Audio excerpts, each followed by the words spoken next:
बिस्मिल्लाहिर्रहमानिर्रहीम।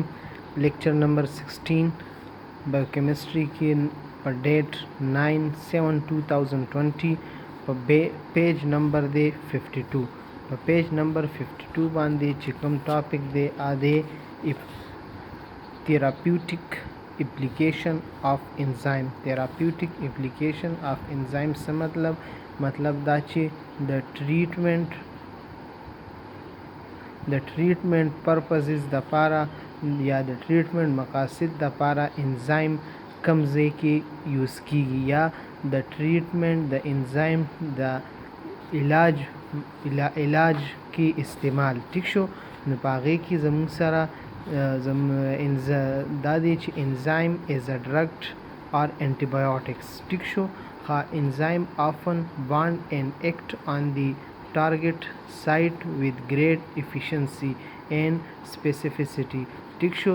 مطلب د خبرې دا دی چې کله انزایم چې دی د دوه خبرو د وجې نه دا مونږه د تیراپیوټیک یا د ټریټمنټ پرپسز د پاره استعمالو.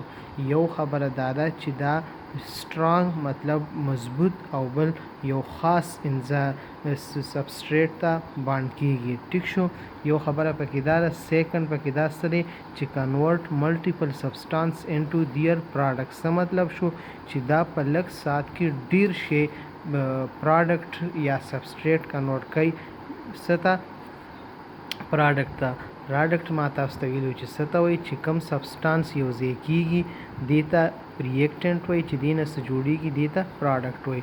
نو په لږ ساعت کې ډیر شی پروډکټ جوړی د دې د وجې نه دا مونږه څه یوز کوو ایز ا تیراپیوټیک ایجنټ یا د تیراپیوټیک پرپسز د پاره یوز کوو. نو په هغې کې د ټولو نه اولنی یوز زموږ سره د انزایم څه دی تیراپیوټیک یوز څه دی هغه دی ډایجسټیو ډس آرډر. کوم چې د ډایجسشن مطلب د هضمي چې کوم ډس آرډر وي یا بیماریانې وي نو په هغې کې زموږ سره کم انزایم استعمالیږي. یو زموږ سره دی لایپیز، بل دی امیلیز او بل دی څه دی پروټیز ټیک شو. لایپیز، امیلیز اینڈ پروټیز دا پروټین دی دا انزایمز او یوز کیږي په ډایجسټیو ډس آرډر کې. مطلب دا چې د چا هضمه یا د هغې کې فرق وي نو د هغې دپاره لایپیز، امیلیز او پروټیز یوز کیږي. نو دا د دې کم یو یوز دی ډایجسټیو ډس آرډر یوز. تاسو ته په پیپر کې کوېسچن د دې نه راځي څنګه به راځي چې رایټ د تیراپیوټیک یوزز آف دی انزایم. نو تاسو به اولنی څه ټاپک ورکئ ډایجسټیو ډس آرډر ټیک شو. بیا به دا انزایم نیم ولیکئ. سیکنډ به تاسو ولیکئ چې بلډ کاګولیشن. بلډ کاګولیشن ما تاسو ته په لاست چپټر کې ویلو چې بلډ کاګولیشن څه ته وایي چې کله بلډ راټینګ شي کلاټ جوړ کړي دا بلډ کاګولیشن دی.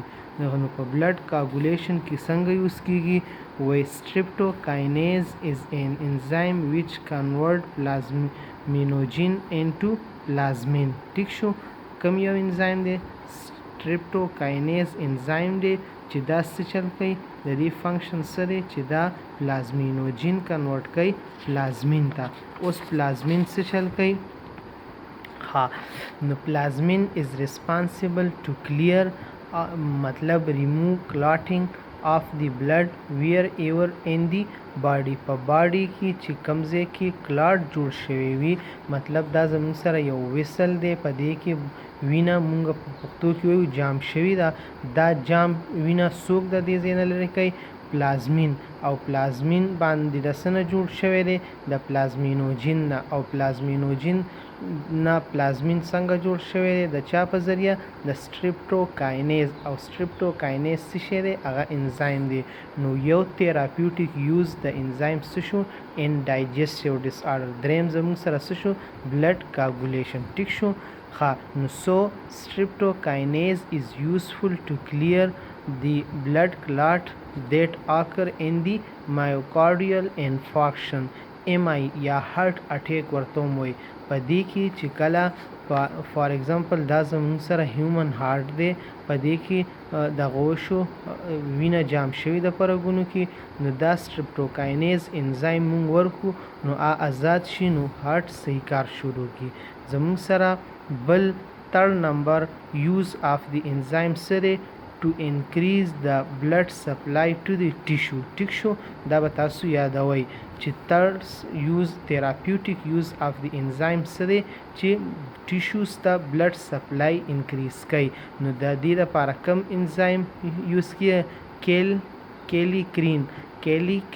کیلیکرین enzyme دی that is used to cause of the impairment of the blood supply to the tissue, heart and extremities. ښه څه مطلب شو د دې خبرې؟ چې یو انزایم دی چې د هغې نوم دی کیلیکرین. دا انزایم څه چل کوي؟ دا هارت ته، ایکسټریمیټیز ته، ایکسټریمیټیز څه ته وایي؟ لاسونه او خپې، اپر لیم یا لوور لیم، دې ته ایکسټریمیټیز وایي. یا چې کله دې ته بلډ سپلای کمه شي نو موږ وله څه ورکو؟ کیلیکرین وله ورکو، نو د هغې سره بلډ سپلای هغې ته سیوا شي او زموږ سره برابر شي. نو third use زموږ سره د therapeutic use of the enzyme زموږ سره څه شو؟ کیلیکرین. فرسٹ ما تاسو ته ووي چې یوز کیږي په ډایجسټیو ډس آرډر کې، سیکنډ ما تاسو ته ووي بلډ کاګولیشن کې، تھرډ ما تاسو ته ووي ټو انکریز بلډ سپلای ټو دی ټیشو. فورتھ نمبر زموږ سره د انزایمز فنکشن څه دی؟ ټو فار د کینسر ټریټمنټ څه کې یوز کیږي؟ فورتھ therapeutic function of the enzyme زموږ سره دی فار د ټریټمنټ آف دی کینسر. هغې کې کوم یو انزایم یوز کیږي؟ هغه دی اسپارجینیز، ال اسپارجینیز. څه شی؟ دا به تاسو یادوئ چې تاسو صرف که دا ټول سټیټمنټ نشئ لیکلی، صرف به تاسو ټاپک ورکئ فار د ټریټمنټ آف کینسر، مخامخ به ورته ولیکئ ال اسپارجینیز. دقه شانتې کې ټو انکریز بلډ سپلای ټو د ټیشو، هغې ته به څه وایي؟ کیلیکرین به ورته ولیکئ. داسې دا نور به مو لیکئ. ټیک شو، نو دا زموږ سره و د فورث therapeutic function of the enzyme. صحیح شو. زموږ سره لاست فنکشن آف the enzyme څه دی؟ ټریپسین and the chymotrypsin. ټیک شو. بل فنکشن زموږ سره د انزایم دی چې it is used to degrade the necrotic tissue masses of pus, producing a clearing of wounds and speed up wound healing. ټیک شو.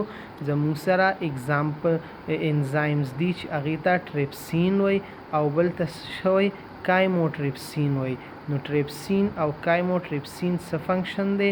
چې دا څه چل کوي؟ کم نیکروټیک ټیشو. نیکروټیک ټیشو څه ته وایي؟ چې کم ټیشو مړه شوي وي او په باډي کې وي، نو دا څوک د باډي نه خوا کوي؟ ټریپسین او کایموټریپسین. بل زموږ سره چې کله باډي کې پس جوړ شي، پس تاسو پیژنئ؟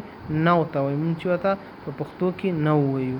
ښه، او داسې نو دا ډیډ بکټیریا وي. ټیک شو. نو کم چې زموږ سره باډي کې د پس جوړ شي یا ډیډ ټیشوز جوړ شي، نو دا د باډي نه څوک لرې کوي؟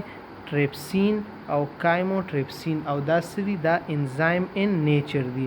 بل زموږ سره دی چې دا ډیګریډینګ د کلیرینګ آف وون، دا موږ سره پروډیوسینګ ا کلیرینګ آف وون. مطلب دا چې دا دلته وون یو ځای زخمی شو، په هغې باندې څو ورځې پس داسې پټ جوړ شي، بیا څو ورځې پس پټ اخوا شي او دی د عام لاس په شانتې یو دغه جوړ شي. نو دا عام یا نارمل وون هیلینګ چې کیږي، په دې څوک کوي؟ ټریپسین او کایموټریپسین. ما تاسو ته ووي چې دا به تاسو څنګه یادوئ؟ ټاپک به ورکئ چې ډایجسټیو ډس آرډر، صرف انزایم نیمز، بیا به ولیکئ بلډ کاګولیشن، صرف انزایم نیم، بیا به ولیکئ ټو انکریز بلډ سپلای، کیلیکرین به نیم ولیکئ. فورتھ به ولیکئ فار د ټریټمنټ آف کینسر، ال اسپارجینیز. او ففتھ به ولیکئ ټو remove the necrotic tissue, masses of the pus, and producing clearing of wound. The 5 therapeutic uses of the enzyme شو که تاسو دا 5 ولیکئ تاسو له په ان شاء الله ټول په ټول مارکس درکړي. په اوله کې به تاسو ته ګراني چې یو پیره یاد کړئ، دوه پیره یاد کړئ، بیا به تاسو ته په خپله یادي کومه ورځ باندې کم ټاپک کېږي ځان پې ښه پوه کوئ، بیا ځان سره لیکئ. که بیا هم په کوم ځای کې تاسو نه پوهېږئ تاسو هر ټایم تپوس کولی شئ. تاسو ما تاسو ته بار بار ووایي چې تاسو تپوس کوئ، که دې نه بعد تاسو تپوس نه کوئ نو بیا تاسو خپل نقصان دی او زما طرف نه خو ما تاسو ته بار بار ووایي.